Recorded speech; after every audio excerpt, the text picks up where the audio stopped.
So we finally got to see a screening of The Martian. Yeah, finally. I guess after. Well, yeah, all the you were. trouble. Hey, I'm back again. It's been a while.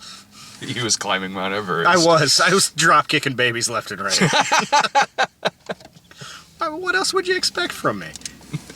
Or anyone who makes it to the top of Mount Everest. Drop kicking babies.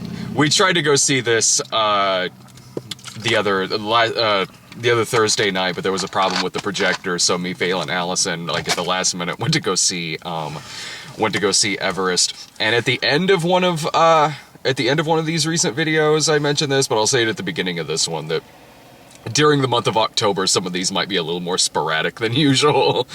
There's a lot going on this month for everybody. Yeah, I'm gonna You're be in and out of town. I'm always in and out of town. Well, and I'm gonna be in New York next weekend, and then towards the end of the month in Detroit again.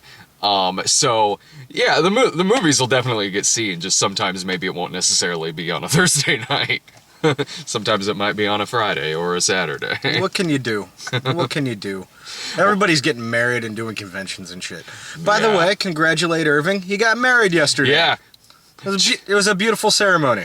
Oh man, too bad I don't have the shirtless pictures with me. I have them at home. I took them out of my pocket so I could take a picture of it on my phone and put on. Oh, do you got them? I have a shitty photograph of it on my phone. So at Irving and Shy's reception, they had a photo booth. Yeah. And we waited for Irving to get a little buzzed. Then we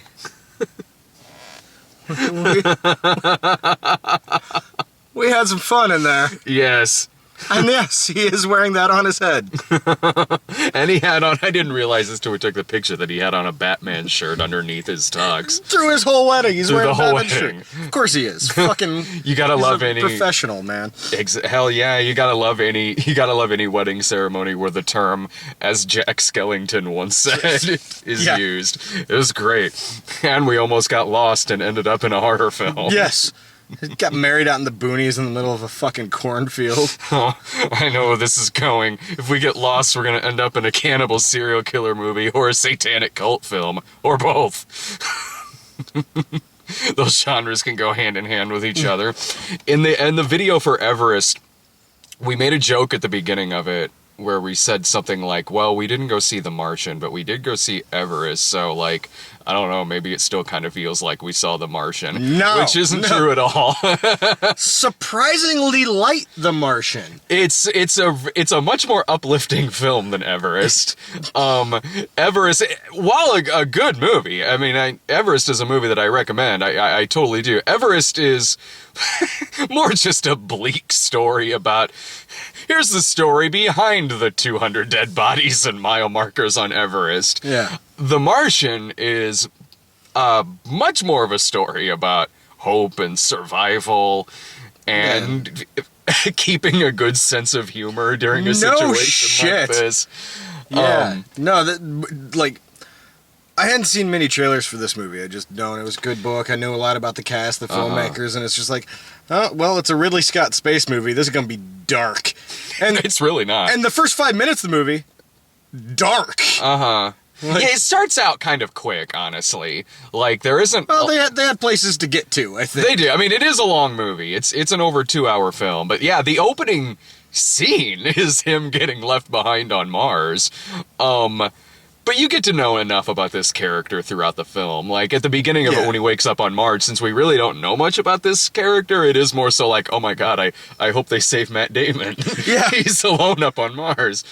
I hope he's near where water is. Yeah. So yeah, that's the opening scene of the film. Like, that would be kind of like you're watching Castaway and the opening scene is the plane crash. But it's, I'm watching this movie and I'm like, this ain't so bad. I mean, he's got potatoes, he's got, desert, a lot of disco music. I'm cool with this. Meanwhile, you're like, oh, this is my personal hell. I'm stuck on a planet by myself with nothing but potatoes and disco music. Fuck this. I'm just taking off the helmet and walking into the dunes. Meanwhile, I wouldn't be digging a hole for crops. I'd be digging a hole for a sweet dance floor. Oh man. Thelma Hopkins Day. Sweet. Something tells me this is a much better Faith Like Potatoes movie than Faith Like Potatoes. He grows shit potatoes in this movie, and it's great. No, I mean, let's start off, but I don't think either of us have anything bad to say about this movie, so this review is probably going to end up being really short. Unless we come up with a lot of tangents to talk about. And that's a possibility, but... Yeah. But just go see it. It's definitely worth the money of seeing. It's a simple film. I mean, like... well, simple for, a space movie. Yeah, meaning, but like... it really is a character movie. Yeah. I mean, there's a lot of great science shit in this movie. I mean, and it has the line, like, I'm gonna science the hell out of this. Yeah. And, there's a lot of great and complicated stuff like that going on, but in order to describe the movie, I mean, that's easy enough. He gets left behind on Mars. He needs to get back to Earth. That's what the movie's about. Yeah. It's basically him making ends meet until someone could come get his ass. Yeah. And that's the movie. And meanwhile, you also have, because there's really... I like that there's really no villain in this. I mean, you have Jeff Daniels, who's kind of a hard ass, but he's it's not written a bad guy. No, he's not. He's not. Like, the movie is written smart. It's not written like it's, kind of a disaster movie where someone's like, oh yeah, Mr. Vice President, or, something like that. The guy is making some very complicated decisions, and some of them aren't very popular, but it is just a guy doing his job. Well, and at the same time, even though he's making some unpopular decisions, it's not like we're leaving him there. He's still trying. He's trying. But he's really trying within trying. reason. Yeah, he's trying to weigh different options. It's like, do we lose one guy, or do we risk losing about 6? He's really spelling it out where he's coming from on either issue. I mean, and I think it's a decision that no one in their right mind would want to make. Yeah, but he is by no means, I don't think he's a villain. No, not at all. And that's what I mean. Like, it's a smartly written movie. There's really there's no bad guy in this. It's people talking out what different options that they have. And at the end of it, you got Matt Damon flying around like Iron Man through space. I know. And they say as much. They literally say, I am going to be Iron Man. He talks to himself a lot with the camera in this, so there's some really good and funny monologues in it where he's going through, like, different laws, like how he technically now owns Mars. Yeah. He's colonized Mars now. Yeah, and how Mars technically falls under maritime law, so he is a pirate at one point. I am a space pirate. And I do really love the soundtrack of this. There's like, I knew it was going to have it. Late 70s, early 80s kind of discotheque music, yeah. Oh, that's pretty much all it is. Yeah. And so I fucking love that, but like, I mean, I knew that going in because somebody said to me on Twitter, like, oh, you're going to love it. The whole soundtrack is disco, and I'm sweet. So there's a lot of montages in it where it's playing stuff like Waterloo, Don't Leave Me This Way. The movie ends with playing Love Train, and when he's riding around in the rover. The reason why there's disco music in it is Jessica Chastain's character is big into disco, so it's her music was left behind where Matt Damon is, so that's all the music that he's got. And so there's a part where he's riding around in the rover, and he says, I found the least disco-y song in her collection, and he plays it, and it's hot stuff. And again, I'm sitting there like, I see nothing wrong with this. I'd be going crazy after about an hour. I gotta hit that thing with a fucking hammer. You wouldn't come to Earth 2 years later and be like, you know what? Once you're stuck on an isolated planet for 2 years, I mean, disco is really not that bad. Actually, I think maybe there would be the opposite in that regard. You would be stranded on a planet with disco music for a couple of years, come back and be like, actually, I kind of grew to like it. Meanwhile, me, the disco guy, would be stuck 2 years on a planet with disco and then kind of get tired of it and then come back like a heavy metal guy. Full of rage. Full of fucking hate and rage. Yeah. I can't science shit. I would die after 10 days. I can't either. So, yeah, actually, we're not making it You home. leave me in the woods here on Earth, I might be okay for a little while. Like, I can survival skill the shit out of some stuff, but put me on Mars. It's like, no. You leave me in my house, I can survive. That's good. Yeah. I worry some days about you. No, I made, just today, I was very hungry, so I cooked tuna helper. I can survive. All I need is a house. I'm good. With food in it. Well, yeah. Yeah, preferably. Because I can't grow shit. Yeah. I can't grow potatoes.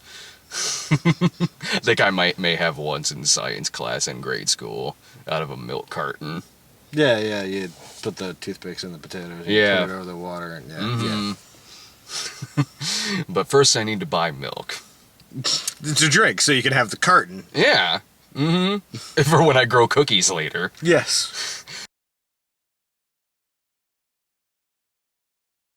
It's a very, recent Ridley Scott's movies. It's by far the strongest of his recent movies. Yeah, I mean, it's certain, this movie's gonna get up for Oscars. It's certainly a very safe film. It's very safe. There's no risks in it, but at the same time, it doesn't need risks. No, it doesn't. It doesn't need and to making be. it darker and more desolate wouldn't have done this movie any favors. It doesn't need to be Interstellar or something like that, or Gravity. There's tension in this, but it's not that level of it's not that high tension. And as much as I loved Interstellar, even I'll admit is that movie might be too emotional for its own good.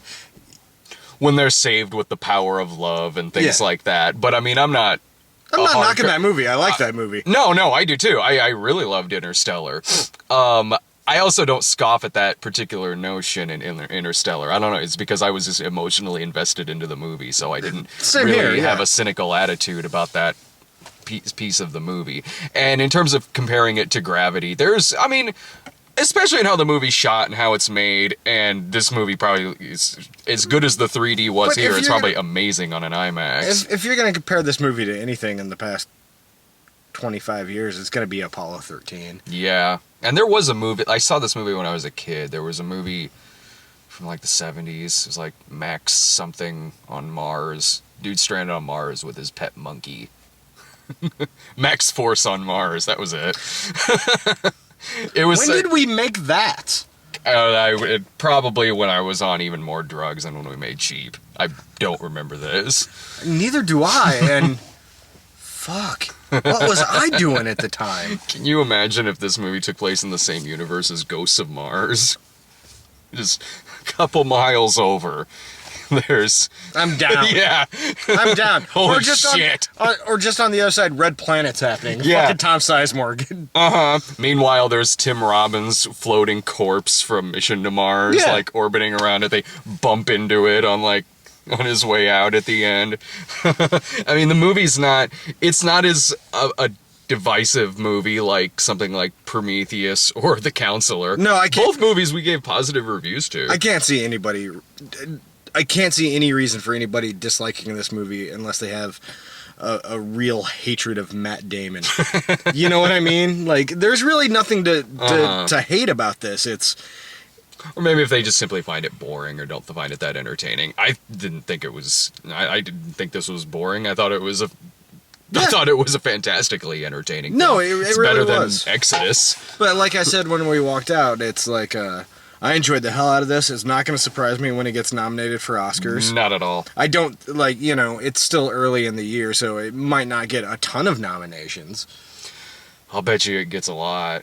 I could see this getting... Well, it's definitely getting some technical nominations. Yeah, I could see this getting nominated for probably a lot of the same stuff Gravity did. Yeah. I see adapted screenplay, possibly director, possibly actor. Cinematography. Yeah. It's a beautiful looking film. Design, stuff like that, yeah, absolutely. But I mean, it's early October right now. I mean, Oscar season don't really start till late November.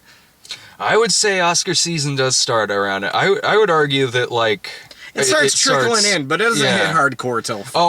When you get like, okay, it's kind of like, you know, when you start getting the like, this is released for 2 weeks, and or when you get around December, it's kind of like how, like, you know, a quote unquote summer blockbuster could technically come out at the end of April, but like, you kind of hit that peak a little bit later on. No, this is where it starts trickling in, you know. Like hell, we've got The Walk coming out next week, and well, let's not forget Paranormal Activity, the Ghost Dimension. Well, you know, and The Walk, that's the Man on the Wire movie, right? Yeah, Joseph Gordon-Levitt. But you know, for that movie, it's here's the thing, it's a Zemeckis movie, so there's a 80% chance that movie is going to be a piece of shit. Oh, it's getting like fucking crazy good reviews. Yeah. Okay. I'm curious, but Zemeckis is one of those guys I don't have a whole lot of faith in anymore. Really? Flight was good. I think that was the last movie of his I saw. Yeah. But there was that period in the early 2000s where it's just like, come on, dude. No, I hear you. That period where like all of his movies were like CG, like Polar Express, Christmas Carol. The Christmas Carol. Beowulf. He did Beowulf, didn't he? Yeah, I think so. Yeah. There was that period where I was kind of like, this is fine. Can we have another live action Robert Zemeckis movie again, please? And then Flight came out, and I really liked Flight. No, I mean, The Walk looks like a movie like this or a movie like Everest, where it probably is a really damn good movie, but also will probably really be amped up seeing it on like an IMAX screen in 3D. Like, I mean, the 3D, even the 3D in this was fine, but I will say it was unnecessary. Oh, I think, well, I mean, no, I mean, I thought it was really, really nice looking 3D. It was really nice looking 3D, but was it necessary to the movie to be in 3D? No. I think that if you want to go see this movie in 3D... you're justified, but if you want to see it without the 3D, I think you're not going to miss anything. Oh, well, yeah. You know what I mean? You're not going to miss anything by spending a couple less bucks. No, it's not something like Avatar, where, like, that's kind of the main gimmick of going to see that in the theater, and then when you watch it on TV, you're like, this isn't as good as I remembered it. Yeah. But, I mean, with a movie like this, a movie like Everest, like, if you got an IMAX theater near you, go see it in 3D. You know what? Chances are, if it's playing in an IMAX theater, it's worth seeing in an IMAX theater. Yeah. You know, that's... Well, I wouldn't... I saw Terminator Genesis on an IMAX 3D screen. Hell, I think I saw Paranormal Activity 2 on an IMAX screen. Going to see an IMAX is nice, though, especially when you don't live directly around one. It's a special treat. That was one of the positive things I could say about Terminator Genesis. The movie's a piece of shit, but I saw it on an IMAX. Yeah, no, all right. That's the thing. Sometimes it's just seeing, especially if the whole movie's shot for IMAX, too. I mean... Which you could tell this was... This was shot like Gravity. This is, like, there's... When the storm is coming in at the beginning, I mean, there are shots in it that are comparable to an Everest. And hell, I didn't even see Everest in 3D. I saw it in 2D, but even by looking at it, you could tell, like, this is actually probably pretty cool seeing on a screen like that. But I mean, this is about, with our screens here, though, I mean, that's about as good as it gets in 3D on these particular screens in this particular AMC theater. I mean, I still say the best 3D that we've seen at this theater is Drive Angry. Yeah. Drive Angry. The best 3D movies I've seen on a standard screen, like these, Gravity. Drive Angry. My Bloody Valentine. My Bloody Valentine 3D was great in 3D, but I mean, they were playing that and Drive Angry. It was the same guys, and they were playing for the shtick. You know? Yeah, which is actually my favorite kind of 3D. Yeah. Nah, I mean, sometimes the atmospheric works, sometimes it doesn't. There's a lot of because at least a movie like Drive Angry and at least a movie like My Bloody Valentine, it's so gimmicky that you know it's shot in 3D, so of course it's going to look good. When you have a more atmospheric 3D film, it runs that risk of like this, it could very easily possibly be a conversion, which they've gotten better at, but like it's still kind of like, what's the fucking point? Yeah. Like, at least with something like this and Everest, it's a pretty fucking good example of atmospheric 3D. And hell, even at the beginning of the movie, we got to see Europe perform the final countdown in 3D. Fucking. It's not part of this Geico movie, ad. by the way. It was a Geico ad. It would have been weird if that's how this movie started. It's your final countdown. Oh shit, I might get content ID'd now. Oh no. Fuck. Oh no. Shit. Like I did like in this movie when they ran out of fucks to use in it. Like, So they just started like using a shot where you couldn't hear him from outside. yeah. One of his first lines in the movie is just saying fuck. And then he says fuck again later on. But then after that, like, it'll be typed, but it'll have like an asterisk in it, Yeah. or you won't know exactly what he's saying, or it'll be outside the window, Or and somebody you will can see be him reading mouthing it off and monitor, and they're like, "Yo, he says F word you." Does anybody do that in real life? Except for, unless you're like my grandma. Yeah. Like that would be like if I get a text like, dude, I got a message for you from Sarah. She says, pick me up some F word nachos. Be like, did you really?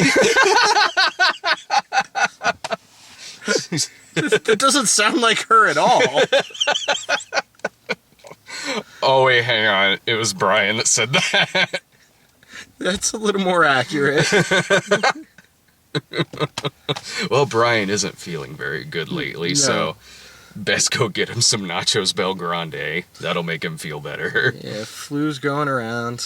All you bastards are sick, and I gotta move this week, and no one's gonna be around to help me. I'll be around, like, I'm leaving on Wednesday. I'll be around before then. I gotta work on... These people don't care about my moving schedule. I guarantee there's a list somewhere of things that we've talked about on here that they don't care about, and I'm sure it's a very thousands. big list. Yeah. There's as many things on that list as there are names for who've had the firebrand chili over at Joe Rogers.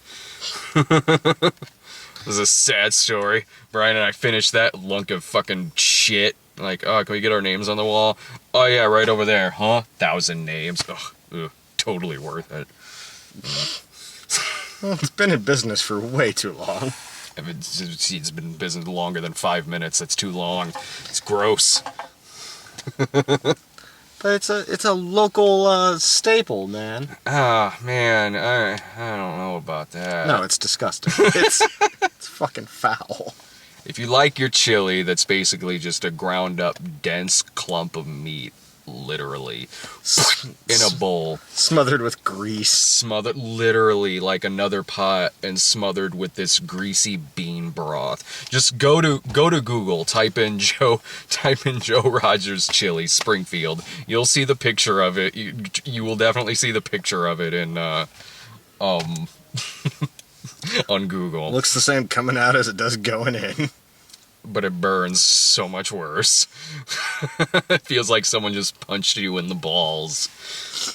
Hell, one of the DVDs has Brian trying it. I think it might be the Nudies Rudies one, where the grease trickled off and then hit Brian's desk and turned into the consistency of like a candy corn. Dude, that's inside you now. Fucking nasty. Yeah, give me Mars shit potatoes any day. Yeah, no, absolutely. I mean, Mars shit potatoes, sweet ABBA soundtrack.